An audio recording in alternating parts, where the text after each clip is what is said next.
പേര് Advaith P Nair. Government U P school കറുകപ്പള്ളിയിലെ 6ാം ക്ലാസ് വിദ്യാർത്ഥിയാണ്. എൻ്റെ പേര് അഭിനന്ദൻ രാജേഷ്. ഞാൻ ഗവൺമെന്റ് യു പി സ്കൂൾ കറുകപ്പള്ളിയിലെ 6ാം ക്ലാസ് വിദ്യാർത്ഥിനിയാണ്. സമൂഹം നേരിടുന്ന ഏറ്റവും വലിയൊരു വിപത്താണ് പ്ലാസ്റ്റിക് മൂലമുള്ള മലിനീകരണം. അതിൽ പെടുന്നത് പ്ലാസ്റ്റിക് കുപ്പികളും പ്ലാസ്റ്റിക് കവറുകളുമാണ്. ഇതിനെ നമുക്ക് റീസൈക്ലിംഗ് ചെയ്ത് എടുക്കാൻ സാധിക്കുകയില്ല. ഇതിനൊരു പരിഹാരമാണ് ഇക്കോ ബ്രിക്സ്. ഇത് നമുക്ക് വീടുകളിൽ തന്നെ നിർമ്മിക്കാൻ സാധിക്കും.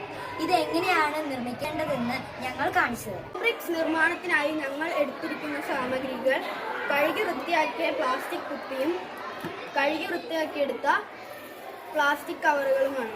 ആദ്യം തന്നെ ഈ പ്ലാസ്റ്റിക് കുപ്പിക്കകത്ത് ഈ കഴുകി വൃത്തിയാക്കിയ ഈ പ്ലാസ്റ്റിക് കവറുകൾ നിറയ്ക്കുക. എത്രയും ടൈറ്റായിട്ട് നിറയ്ക്കാൻ പറ്റുമോ അത്രയും ടൈറ്റായിട്ട് നിറയ്ക്കുക.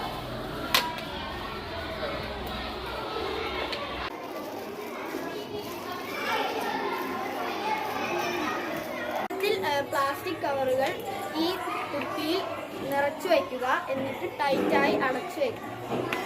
ഈ ഇക്കോ ബ്രിക്സ് കൊണ്ടുള്ള ഉപയോഗം മതിൽ പണിയുന്നതിന്, അതുപോലെ ഫർണിച്ചറുകൾ നിർമ്മിക്കുന്നതിന്, അതുപോലെ കെട്ടിടങ്ങൾ നിർമ്മിക്കുന്നതിന് ഇവയ്ക്കെല്ലാം ഇക്കോ ബ്രിക്സ് ഉപയോഗിക്കുന്നു.